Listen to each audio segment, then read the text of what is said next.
And very often, when I'm in a situation where I'm challenged, trying to figure out what to do, I have an image that comes up in my head from the time I was in the Air Force. And that has to do, this an image of my being in a fighter plane as a pilot. I eject myself out of the plane and at 50,000 feet, and I look around for a parachute, and there's no parachute. And then people say, well, what did you do? What do you do then? I said, what you do is massive prayer. But in any event, that's what goes on in my head before what I did with this gal, which was to videotape her story. And I did that in the second session with her. And then I told her I wanted her to bring in her folks. And she was scared to death. And I showed her her tape back, and I said, I want to get your permission to show this to your family, parents. And I had not done this before, and I wasn't sure about what was going to happen. So 2 weeks later, on a Saturday, she rolled in with her mother and father. And they were very concerned about her depression, so they knew about that. And I told the three of them, I will be seeing you in 1s, 2s, and 3s today. So what I did was, I had the father come in first, and I had him see the tape of her account of what had happened. And after it was over, it was about a 20-minute segment, he said, she's right. Everything that she said is what happened, the way she said it. And he says to me, I can't understand how she could remember all those details. He got stuck on that for a bit. And I finally said to him, every person has a different way of remembering. Well, in any event, I recorded his reaction, and I played it back to him, and I asked him if I could have his daughter come in and see it alone. And he said it was fine. He left, she came in and saw that, and she was shocked that he acknowledged it, because over the years she began to wonder maybe she was going crazy. Maybe it never really happened. Maybe she's manufacturing it all. And this really affirmed that she wasn't going crazy, and she was delighted to have this happen. So I had the two of them in together, and all this is on videotape. And I said to, at one point she says to her dad, she says, Dad, she said to him, you don't understand. The reason I couldn't get involved with these men that I was trying to get married to is that you were my lover. This is the first time it hit her in the head. And I just couldn't do it. Well, the upshot of the whole thing was, on that Saturday, shortly after this, I had him go out to lunch. And in the afternoon, I saw the mother alone. And her reaction was that she was very distressed, her word, for her husband and daughter. And her anger popped up about 25 years later. But in any event, I had the three of them in together and played back sequentially all the videotapes that each of them had viewed. And the reason was, if you don't do that, people will stray away from the focus of what you're trying to get into. We'll talk about anything. We're there to get through this day and see what can happen with the issue of her being molested by her dad. Looking back, what had happened was the shame and guilt was transferred from her to her father and mother, where it belonged. The event took place, you can't obliterate it. So about 6 months later, I saw her 3, 4 more times, and she sent in a young man to see me, whom she met, and I worked with him and his family and 6 months later, they got married. And they moved to the West Coast, 74. In 1992, I saw Oprah on a Friday night having a program on prime time on incest. And I began to wonder what happened to these kids. So I called the parents who are still together in Philadelphia and found out where the kids were and arranged to go out to visit with them when I was going out to visit with my son over Thanksgiving. Got a camcorder, visited with them, interviewed them for 2 hours. They signed a release that I could use the tapes anywhere I felt would be appropriate and useful. And she made the comment that from her point of view, had she not seen me, she wouldn't be there, which I think was a good shot. They had 2 adolescent boys, 15 and 17. I saw them in 1996 just as a follow-up, and last October had them come in and present themselves as part of a 25-year follow-up. The boys. The gal and her husband. Hello. And it was really a phenomenal scene. I had never done anything like that before. And it blew my mind. And I had a TV crew there who recorded all of that. And the only thing that we have to get is the gal's going to get her father's release to use his image from the 1972 tape. It will be coming out in a CD-ROM. Now, looking back, why did it work the way it did? And I think a principal factor was that I did not see the whole family together. I saw the father alone. It was between him and her on the tube. No one else was there other than me, and I'm a stranger. And he readily acknowledged it. If there was anybody else there, nothing would have happened. It would have been a morass, and she probably would be dead by now. So, go ahead. Which gets to what I was going to say that this made me grieve about is that we can't say it clear.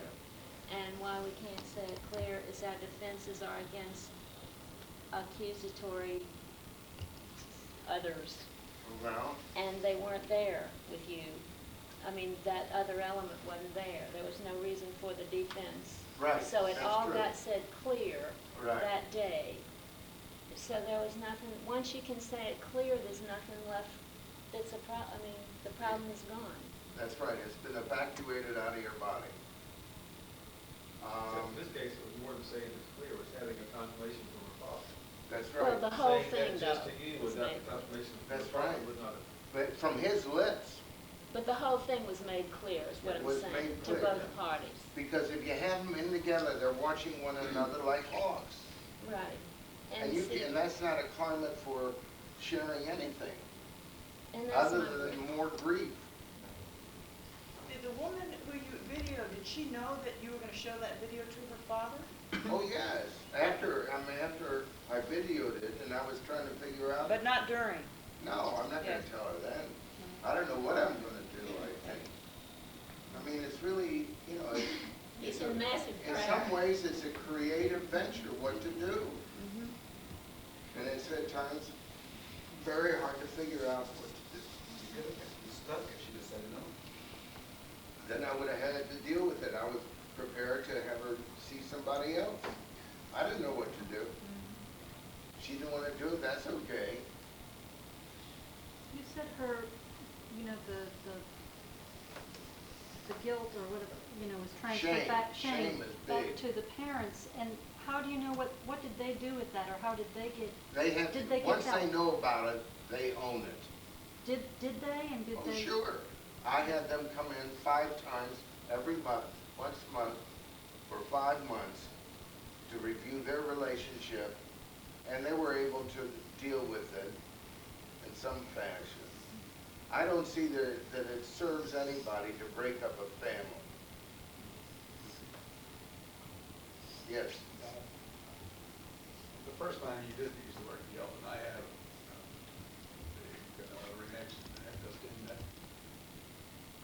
find that the hardest thing and the most useless thing is to make anybody feel like you're shifting the guilt to them. And I know that you did quite a good job here, but you know, I'm analogizing to when a kid has to go apologize to somebody, or when a married couple have to say, you know, I'm sorry. And I tell them, look, you don't necessarily have to say I'm sorry for what I did, and you can't say I'm sorry for what you did. Just say, look, I'm sorry for what happened. It was like a traffic accident or something. It's a no guilt thing, and I think. Well, there's always some guilt, but you want to What's minimize the point it. at which you can say, okay, you acknowledged it. Now You want to minimize it. Yeah. What's wrong with guilt? I think that has sex with his daughter should feel guilty about it. I disagree. Then I I think think that that- guilt. Well, is he the most indicated crippling, that he apologized to her Right. during the course of the session with the two of them, that he had done that. And it shows that a lot of these guys don't know better. That's what it shows. And it also demonstrates that the population in general is very limited in knowing what is appropriate and what isn't. In most cases, sexual abuse like this, it's cross-generational. If you do a geogram of the whole family, you'll see it pop up. Oh, yeah, it's, all the way back. oh, yeah, yeah. It's a habit. So they, It's a family habit. yes. It's a bad one. I feel real dense here. You feel real what? I am not quite understanding this. I want to see the bottom a little bit more clearly. That when you meant, could you elaborate that when you saw the father, Yeah. how seeing him alone with Yeah. you, Yeah. I think the way I remember you stated was that was really very significant how he could admit it. Yes. It's really not, I am not agreeing or disagreeing with you at all. I just want to understand more of what. The thing is, for his daughter to feel that she's not really crazy about an event that happened requires his admission that it happened. I understand. Okay. I am talking about his admission, Yeah. which took place only, you didn't say that, but Only after he saw her tape.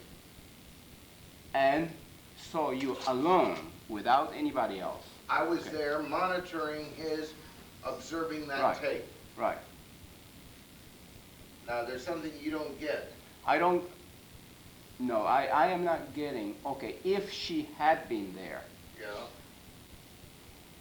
in your estimation, he wouldn't have admitted it. You wouldn't have not acknowledged that. That is what I would like for you to elaborate more. That's what I. Well, it's like what happens when I said earlier, they had the whole family together. The daughter is prompted by the facilitator to tell the whole family, including her father and mother, what her father did to her, whatever it was. And and the father will deny it. The family's kept it a secret for so long. and That's there are right. Very powerful forces keeping it a secret is the way I see it. Okay. What I am stuck with is that this is a gradation. Okay, I can see that it made it much easier. I was hearing what you described is it's almost categorically he wouldn't have admitted. That's what I believe he wouldn't Okay. have. And that's what I would like. And you see the problem in all this, and all the work we do, we don't have controls. I can't rerun that family Mhm. and have them both in and see that tape for the first time. We can't do that. Right. We could do that from the beginning, but that's compromising what our intention is in working with people. Right. We're not trying to find out if we're right, we're trying to figure out how to save a person's life. Right. That's what I see. Dr. Paul, how would you deal with that in a situation where if your client, the young lady, had been a minor and the admission of guilt by a father Yeah. and the requirement to report? It would depend. I mean, if the family family can keep it amongst themselves and worm their way out of it, fine. So you don't feel like you would have a legal obligation? I might have a legal obligation, but I might be inclined to fluff it. Because there are 4 other kids, and having this guy 4 years in prison because of this, I don't think would be that helpful to that family or to the community in which they live. But you would still be breaking the law. That I would be breaking the law, and then if anybody quotes me, I'll say you're a liar. Well, as long as it hasn't happened. I've watched TV this past That machine is off, right? Yeah, that's I'm right. interested in your statement a while ago, that a lot of these guys don't know any better. Now, They are you don't. talking about sex offenders don't really know that they are doing wrong when they sexually abuse their daughters, or are you saying Well, that? what I'll put it in a different frame. It has to do with the kind of a self that these guys have. I think of them as no selves, limited boundaries. And when they have children, they believe that the kids belong to them. And if it belongs to me, I can do whatever I jolly well please do. Now, I may think it's wrong, but I think I can get away with it. And if I do the first time and there's no big fuss, do it the second time. Reinforced. That's right. And what this guy did was get his daughter on his bed in the afternoons when his wife was working. And she enjoyed it. But it corroded her future possibilities. That's what it did. They both enjoyed it, so what? So she could be a suicide statistic, so what? If he had not thought that what he did was wrong, however, he would not have kept that a secret from his wife. Certainly. And So I he think- might say to you, I don't think it was wrong, and still acknowledge he kept it a secret. So you know that, you see, this gets into a whole area of self-conning. Which is not healthy, right? Well, no, I wouldn't say that self-conning is unhealthy. I would say I think there are 2 classes of human beings. I think we all con ourselves. The small minority percentage are the people who do it and are aware when they do it. And the rest do it and don't even know anything about it. See, I don't think as human beings we're too conscious. We look conscious, but I think that we're basically unconscious entities roaming around pretending that we know what's going on. And that's okay. I wanted to say, I work for the Department of Social Services, and it is not our practice to interview the whole family together in the investigation stage. Yeah. When you are trying to determine Mm-hmm. what has happened to the child. That is not what we teach workers to do, and that is not what workers. Now, what happens afterwards? That's the follow-up is what I'm most curious about. The follow-up in terms of treatment, the word you don't like, once you substantiate that the child has been sexually abused. Okay. You know, we're required by law to bring the law in. Okay. At the investigation stage, Yeah. they talk with the perpetrator, the guy who Yeah. did it, usually the guy Yeah. who did it. It is our best practice, and it's part of the treatment, to get the guy hooked up with the legal system, because as clients would tell you, that's the only way that most of them will ever agree to get help. And Is what to have percentage of leverage them of are really support. helped? I don't know, I don't have any follow-up. Well, I I mean, don't have any you should evaluation. have the follow-up, because that's what you're I can tell you doing. that some of them are, and the ones that are helped are the families in which the power, the incredible power that the perpetrator or the abuser perpetrates over the entire family, the victim the mother, everybody, when that power is dispelled and the family is able to take power on themselves, the victim becomes more powerful, the mother Yeah. becomes more powerful, then they can relate to that abuser. And then you have what Clyde calls the what? Clarification. The clarification Yeah. session, in which you have a healthier victim who hopefully has a healthy mama whose the power has Okay, been dispelled but from the after that perpetrator. clarification, what happens, you see? Then the family. Once then they're they turned together. loose on society, Well, do we follow them up? yeah, one point before that, in terms of incest fathers, without treatment, recidivism is about 17 to 20%. Only 17? Only 17 to 20%, and with treatment, it drops down to 4 to 6. And that's fairly recent data from that. Now, if you look at other kinds of sex offenders, the recidivism is higher that way.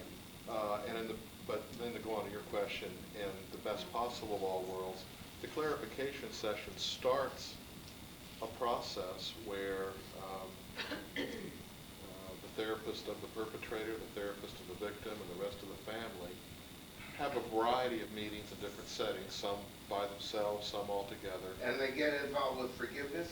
Not too Well, much. from the offender piece, you never ask a victim to forgive. That's not, we tell our offenders, this isn't about you getting forgiveness. If the victim finds that in their treatment and their lives and everything else, fine and dandy, but for the offender piece, we don't want you to have any more victims. We want you to respect that person and everybody else. Stop the cognitive distortions and let you go on doing this stuff. And here's a safety plan, and this is what you need, the kinds of supervision you need. These are the situations you have to stay away from so that you don't do this anymore. No, it'd be good to have a 5-10-year follow-up to see what happens to all of them, because I have seen, let's see, the victim grown up, and what happens there is a recreation of that scene between a daughter and a grandfather or something like that. I mean, there's a tendency to repeat. For the offender to repeat. The offender to repeat and the victim to have it repeated. Yes? What if this father had been dead, going back to this, and a sense of urgency? And you had this girl as a mother and her family, Yeah. and a family group. If he were dead, I would have her write a letter to him. And I So might she have her would still go do to the her graves. piece. Huh? She would still do her piece of it. Oh, yes. That ain't gonna eliminate her problem. That's her release. That's her release, that's her ticket. I guess my question was, you started off with using these tapes in group situations. And I'm sort of wanting to hear more about that, what you would do with the group and her grief. No, what I'm interested in the group with these tapes is what they personally experience from their own lives. It legitimates an area of discussion, no matter how deep the pain is. And it does it much more quickly than waiting around for somebody to bring up something of this nature. Now, I'm going to move along. Just want to read a couple of things. This is a paper that I wrote called Teaching the Emotional Facts of Life, a Challenge for Education. In a recently completed review of a number of programs designed to promote positive mental health, John Davis, Associate Professor of Sociology at the University of Chicago and Senior Study Director at National Opinions Research Center, concluded on a damning note, quote, mental health educators, close quote, he said, quote, have little or nothing specific and practical to tell the public, close quote. And then he elaborated as follows, quote, The so-called principles of mental hygiene are vague slogans rather than strategies of behavior which can be put into practice. There is no known method for preventing the major functional psychosis. There are no known rules for influencing the emotional development of children. And worst of all, quote, it is extremely unlikely that the situation will change much in the next decade.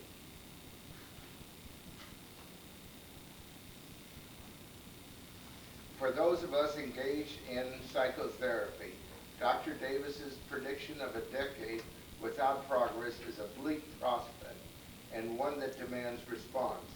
Perhaps it is time to review the principles and assumptions that underlie our mental health programs to see whether some new emphasis or approach can enhance our chances for success in helping people to solve their problems.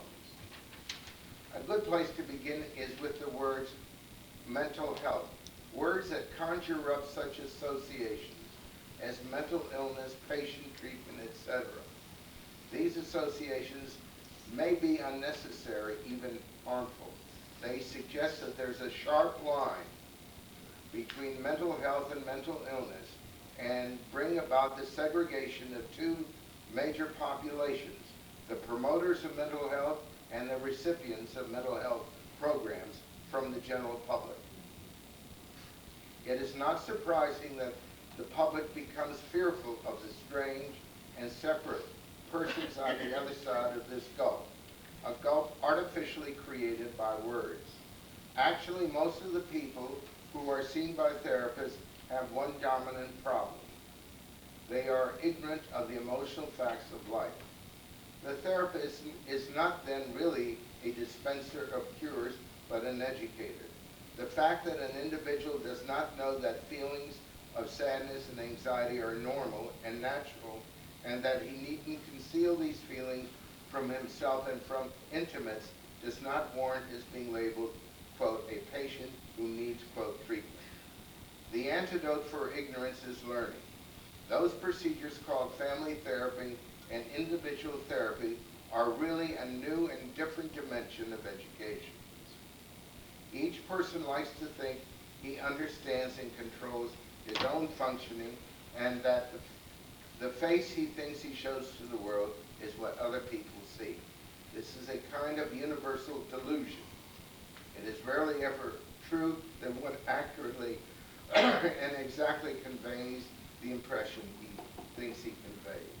All of us must learn that there will always be gaps between how we think we appear to others and how they actually perceive us.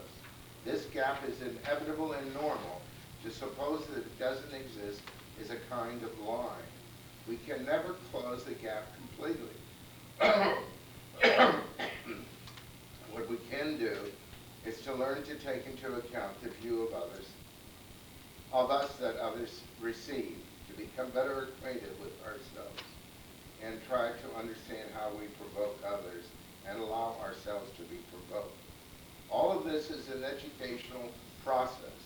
One a technique that can further the process is self-confrontation through audio tape or videotape recordings, a technique that I have used extensively. People are instructed to play the tapes back at home to see what they can learn. Sometimes I will tell them, play that videotape as many times as is necessary for you to begin to get nauseated. And at that point, I know it's getting through. Now, most people need to be educated about the importance of history. It is useful to bring forth a history of a person's relational experiences in order to see the connective links between the past and the present. Each person is a composite of all the experiences he has had since conception. It is the sharing of experiences that brings him closer to others and to himself. Unfortunately, most of the people I see professionally are not, at least initially, able to be honest with others about what they feel and think. They may find it possible to be honest with the therapist, but not outside as they meet the demands of daily life.